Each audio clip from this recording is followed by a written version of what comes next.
Boom. What's up, everybody? So, I've decided to do these primarily as audio only. I might throw up some odds and ends of things I'm talking about, like a slideshow type thing. But because I'm having a hell of a time coordinating my camera and my microphone, and the render time is so goddamn long due to technological hurdles that I'm facing, well, I think this is going to work out better. It's also easier for me to concentrate on what I'm talking about if I'm not modulating my facial expressions. Um, yeah, man. Also, in terms of bandwidth, this is a lot healthier for the overtaxed internet at the moment. So there's my little brownie point I'm claiming for myself.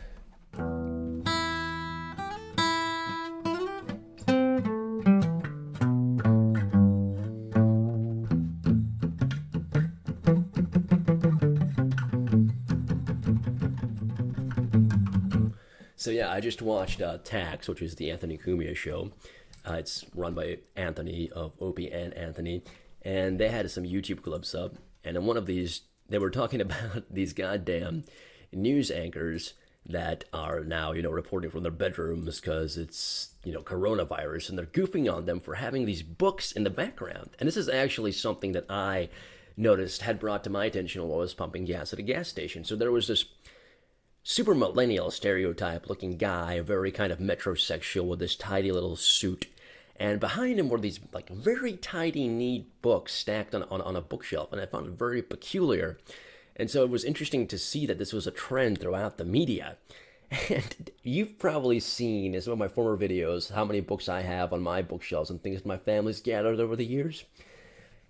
Back when I was a kid, my grandmother tried to teach me respect for books when I was younger. So normally, every time a book fell on the floor, I thought it was a mortal sin. But now, I come to view it as I have books scattered all over the place. That's how you know people are readers, is if you have books scattered all over the place in haphazard fashion, because they're well loved, they're well used. It's like a lived-in apartment. You kind of leave a trail of books behind you the same way you leave a trail of bottles behind you. That's in fact what a lot of my house is, a trail of books and bottles. All right? And like I said, I drink in fucking moderation, people. God damn it. The reason I keep on harping on that is there's this stereotype of this disturbed artist or musician who's genius that people who aren't geniuses try to always like imitate it as this like romantic notion. They almost drink because they think they have to drink, not because it's an enjoyable activity that actually has benefits if you do it in the right doses. I don't know. I mean, going back again to the open, I think it's just such a great source of information and jokes. So there's a stand-up comedian called Doug Stanhope, and of course Jim Norton, who figures prominently on the show throughout the years. And they're having this discussion about AA, which I actually agree with Stanhope on, that it's a weird fucking cult. But the point that, Jimmy was making is kind of similar to the point that I'm making, in that it becomes tied up in a personality thing for certain folks. This idea of being like an alcoholic. And so they have to just completely, I don't know, shut off that part of themselves, I guess. And that's a very loose tie. That was a sloppy point. That fucking sucked. I want to move on now.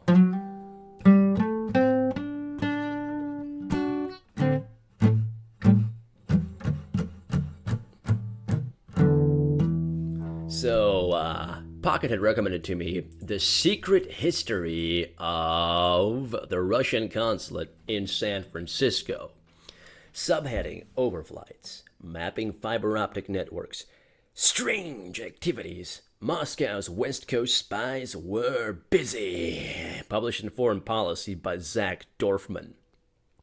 Foreign Policy is kind of a very weird magazine that I think has something to do with either the Trilateral Commission or the Bilderberg Group. Yeah, so in terms of strange activities on the West Coast, what about Bohemian Grove? If you think that's just a conspiracy guy thing, dude, Richard Nixon was talking about it. He's on record talking about it as quote-unquote the faggiest place on earth. Now, I'm all for a sexy party, but when you've got a bunch of heads of state, business moguls meeting in the middle of the woods to have weird owl-worshipping orgies, that's a strange activity. consulate being pulled out of San Francisco and burning papers, and having telecommunications shit on their roof is not very fucking strange. Your bank shreds documents. And this article is old. It's from like 2018, 2017, something like that. I can't. The Russophobia, the paranoia in this is just absolutely intense and insane. And the article is too long for me to go through, but I thought I'd mention it because it's part of a trend that just continues to occur for no good fucking reason. Yeah. The Scottish town that went into lockdown against disease 200 years ago. So, right here, right now, here's from Scotsman.com, an article recommended to me. But let me look at something over yonder that I wrote down yesterday, which was from an article about Scottish history, and it's some Scottish noble, putting these things into these notions that they had into words. As long as 100 of us remain alive, never will we on any conditions be subjected to the lordship of the English. It is in truth not for glory, nor riches, nor honors that we are fighting, but for freedom alone, which no honest man gives up, but with life itself. So, Thomas Paine, give me liberty or give me death. Or, according to the article, not really.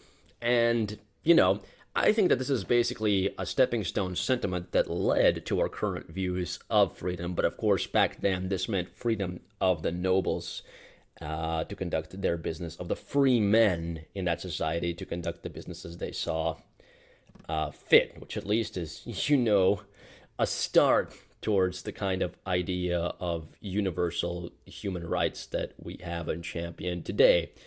But nonetheless, I think it's a good statement. It's like, which no honest man gives up but with life itself. And that's something that we can extrapolate to even things like this corona situation.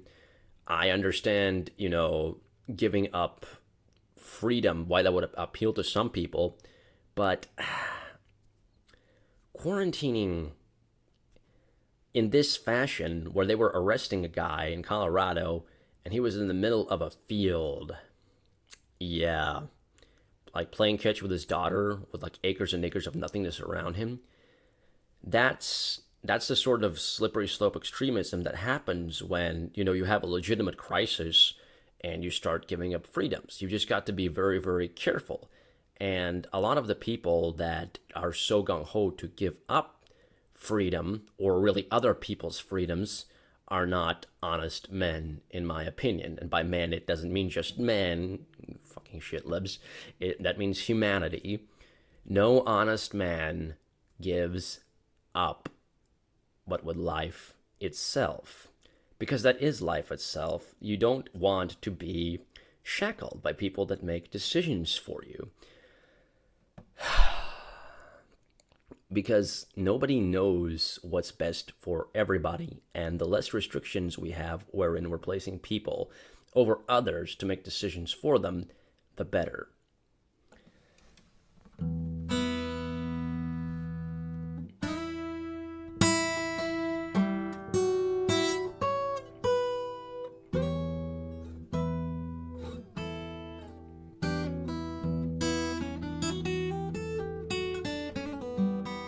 Yeah, I realize it's a little pretentious to break with little random guitar riffs in between, but it's fun for me. It chills me out. I'm not trying to say I'm some kind of fucking, like, brilliant musician or something, or that I have some kind of fucking, like passion for playing music all the time. It's just something that chills me out. Just a random activity to do with my fingers.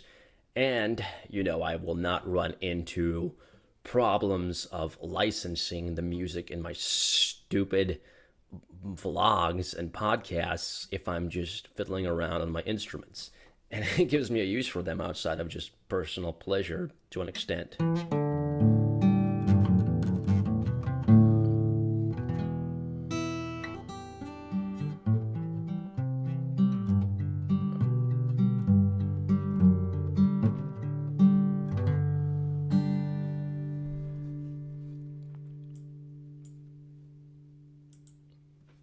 My goodness gracious. It's been 10 fucking minutes and I got nothing that I can say. Man, I'm gonna watch my audience just drift away, drift away. Who wants to listen to this pontificating douche? Douchey douche.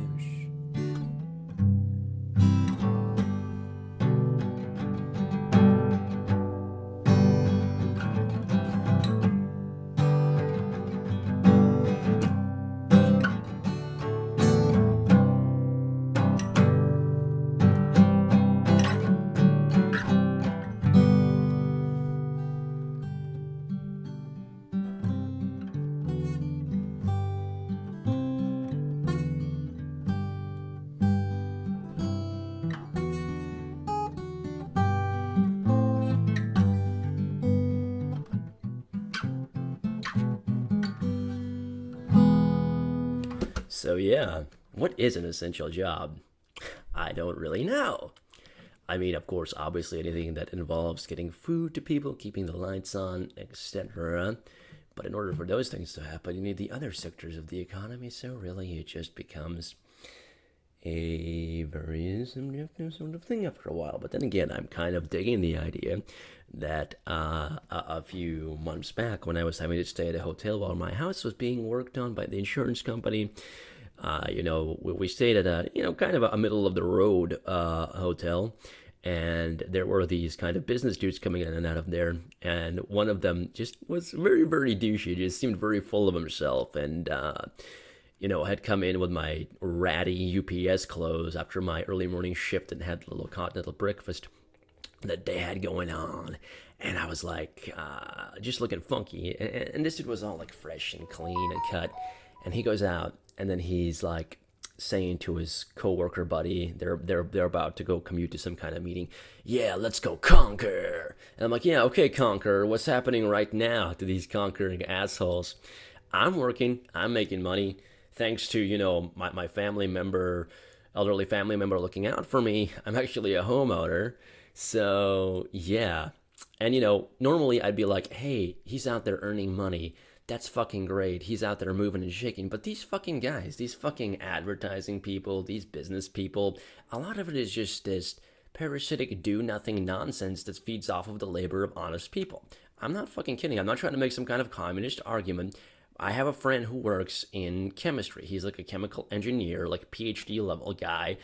And back when he was at a university, there would be a fella that would come in and he would just basically copy papers. He was a glorified secretary and he would make like 50 grand or so a year, probably even more. He was making more than the people doing the fucking very labor intensive, tedious, complicated gas spectrometry research. So this is what I'm fucking talking about. So now these fucking non-essential workers are realizing, oh, okay. And how about this? How about we extrapolate this?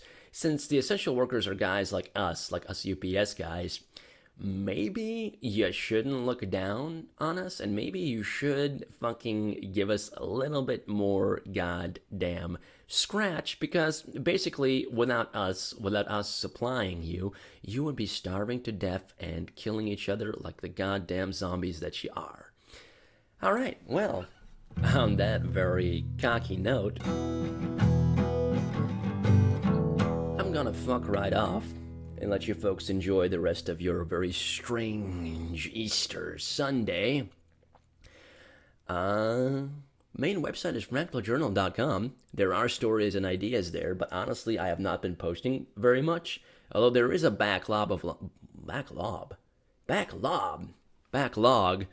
all sorts of stuff you can dig through for a while if you're new to the website. But I'm hoping to stop being a fucking piece of shit and actually give people some content to munch on.